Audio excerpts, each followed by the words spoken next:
Bassebo ne banyabo abatulaba ate era abatuwuliriza kantwale omukisa guno okubayozaayoza okutuuka ku lunaku luno olw'ekitiibwa nga tudduka amazaalibwa ga Kabaka Ssaabasajja Kabaka Mwenda Mutebi ag'omwaka guno nga tubadde mu kifo kino Almamza, ekifo ekyenkizo Bannayuganda kye beekwatira okulaba nga bakola omukolo gwabwe nga gutambulira wamu ku mulamwa omukulu oguva e Buganda nti amadduka gano gabeera gakwatagana nnyo na butya bwe tuyinza okuyimiriza obulwadde obwa mukenenya oba AIDS oba siriimu.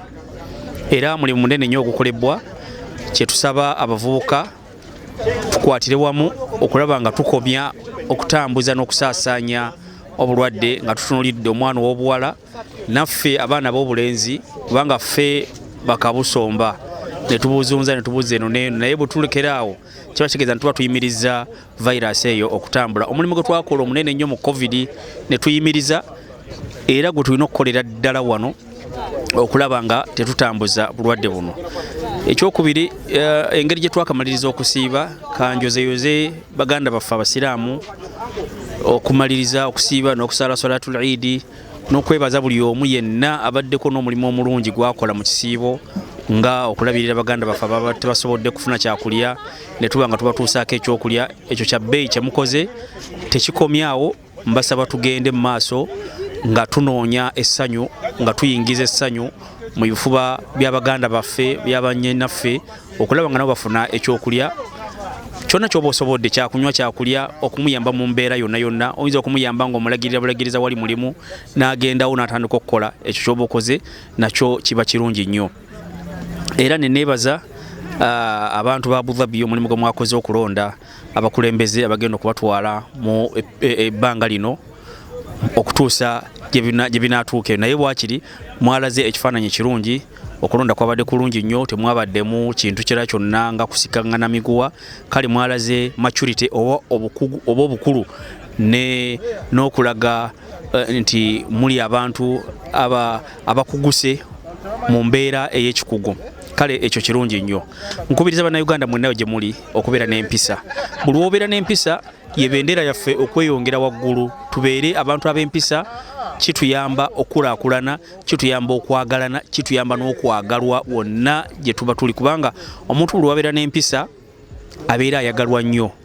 Bw'ombooza essaawa eno nti tubuulireyo ky'otubuulira, nja kugaa nti beera n'empisa, ate era nkukubiriza obeere n'empisa, era nkukuutira obeere n'empisa. Emirundi esatu empisa kibeera kya nkizo nnyo, kikufuula omuntu ow'enjawulo buli wamu.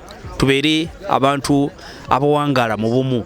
Okubeera awamu kitegeeza okugumiikirizaganya, nti munno ayinza okuba ng'alina by'otasiima oba nga n'omulala alina byakola nga tebikusanyusa, naye obugumiikiriza oba olaga ne tweyongerayo mu maaso, bwe bugumiikiriza nze naawe bwe twetaaga tubeere nga tweyongerayo mu maaso. Bwe tunaatambulira wamu tugenda kutuuka wala nnyo nnyo nnyo, ate tutuuke ne ku binene ebyo bye tulaba nga biyinza okuba byandibadde bizibu, naye ne tubituukako olw'okubeera awamu n'obumu.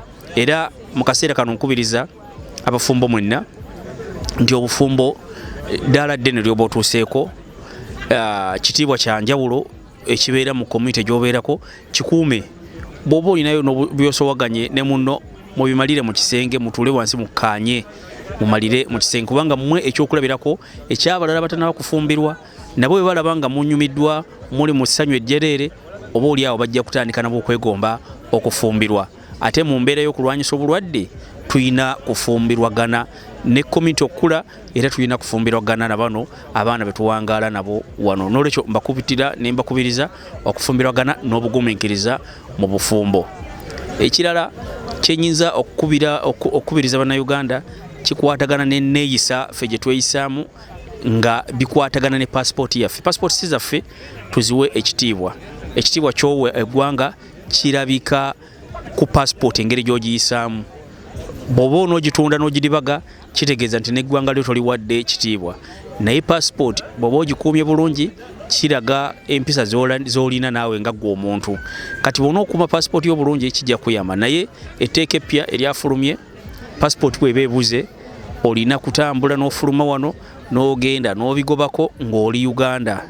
Emabega ko tubadde n'omukisa nga tusobola gifunira ku embassy mu Abu Dhabi naye omukisa ogwo gwaggwaliddwawo kati abawangalya wano fenna passport obekubuzeeko bw'omala okufuna police clearance ate ne bakuwa travel document okuva ku Abu Dhabi olina kgenda Uganda n'obigoberako eyo bw'ogifuna n'olyoka okomawo kale olugendo lwawanvuyemu naye terwawanvuye lwakuba nti nno mirimu mingi ku embassy wabula lwawanvuye lw'enneeyisa yaffe embi etali nnungi nga engeri gye tweyisaamu nga tulina passports zaffe tuzitunze mu bantu abatategerekeka abatamanyi yadde Uganda bwefaanana naye ne bagikolerako ebintu buli kimu ekikyamu kale maliriza ebigambo byange nga mbakuutira nti tweyise bulungi ekifo kye tulimu tuli bagenyi omugenyi yeeyisa bulungi kubanga essaawa zonna ayagala asigale ng'erinnya lye ddungi wano waali ate ng'enkyasobola okudda kansabe Allah Katonda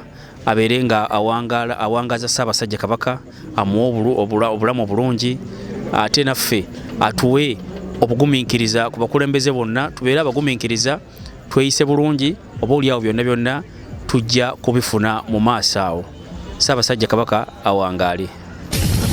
Tawera Radio ne TV ne programu zaffe ensengeka obulungi omuli ebyemizannyo ebyenjigiriza ebyobusobozi n'enkulaakulana byonna wano ku Tawera Radio ne TV amazima we gafa.